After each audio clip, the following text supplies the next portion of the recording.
Thank you, Chairwoman Mussman and members of the committee. Hello, my name is Lauryn Russell, and I am from Mercer County, and I have Lyme disease.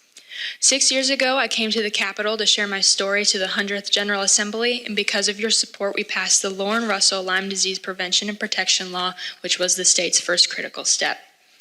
When I was in first grade at 7 years old, I came home from school, got off the bus, and I was so exhausted I had to lay down in the driveway because my legs wouldn't work anymore. I had to be carried inside, and things began to decline from there. I had a fever and began throwing up blood, which landed me in the ER. They sent me home saying it was just a mild ear infection. My gums and nose started to bleed severely, and I had swollen lymph nodes. Blood work showed that I may have leukemia, and I was sent to a children's hospital for a bone marrow procedure. But thankfully, a last-minute blood test showed my white blood count had come up slightly, so they canceled the procedure and sent me home with no answers. I had a fever for about a month before I was finally able to return to school, but my story wasn't over. In second grade, I woke up one morning and couldn't remember anything. I couldn't remember the day before, and I could no longer do simple kindergarten math. I had lost most of my short-term memory. In third grade, I started experiencing some sort of seizures. Neuro testing gave us no answers. My tonsils and adenoids were removed, thinking they were holding infection, but there was no change from that. In fourth grade, the fatigue was so bad that I was barely able to leave my bed, and on the days that I did, my teacher just let me sleep at my desk. One day, I developed 3 bullseye rashes in my armpits, and no one believed it was Lyme, saying Lyme disease wasn't in Illinois. I was still declining, and I was living on pain medication at this point. I could no longer do schoolwork because I forgot what we learned by the time I had gotten home, and still we had no answers. Then my dog started crying and dragging his back legs, and he developed the same bullseye rashes as I did, and he was quickly diagnosed with Lyme disease. Still, no one would take Lyme seriously, and I was even accused of doing the bullseye rashes to myself simply for attention. I was finally received with a short course of antibiotics, and my symptoms went away quickly, but they came back when I finished the medication. I was tested for Lyme twice, and they both came back negative. A doctor more educated in tick-borne disease finally diagnosed me with Lyme through a positive test.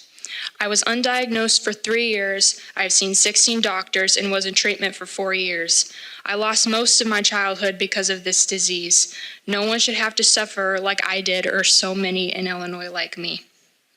Thankfully, I'm doing great now, but my life has been forever changed because of this. So members of the committee, Lyme disease is the fastest growing infectious disease in the United States. According to the CDC, 476,000 people are diagnosed each year. Over 200 kids are infected every day. That's 4 school buses full of children. I asked for your support in the passing of HB 4274. In my county, several high school cross-country kids came into contact with ticks. The coach just simply ripped them off and threw them, and it is now too late to test those ticks, and now we have several kids who have no idea if they were potentially exposed to this. I have heard stories of kids going on outdoor field trips and encountering ticks. Testing the tick is critical. It gives you information and allows for more specific symptom monitoring.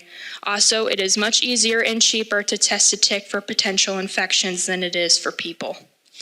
The CDC states the longer the tick is attached, the higher the risk, because tick-borne diseases are often undiagnosed and it slips under the doctor's radar. It is crucial that we take whatever steps we can to protect our children and inform the parents about the risks. On February 20th, at the joint subject matter hearing, the Illinois Natural History Survey testified that 40% of deer ticks tested in Illinois are positive with Lyme disease.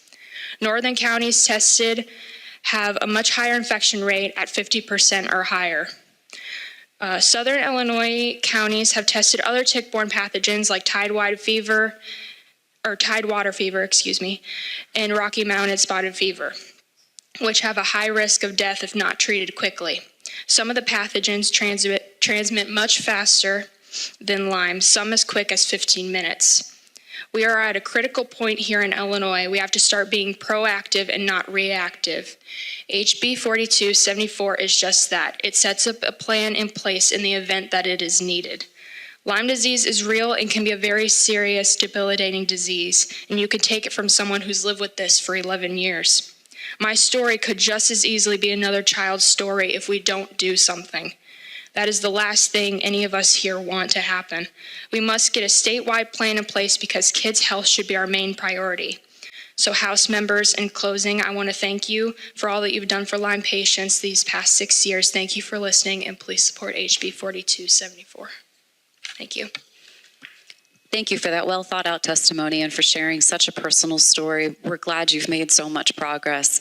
And thank you for being such a champion. This is absolutely a concern. I know that as we discuss climate change, we know that while we are excited to have warmer weather earlier in the spring and have warmer weather persist a little further into our winters, it increases tick season. It means they're coming out earlier and they're persisting out longer, and it's increasing our opportunity for these exposures. So thank you.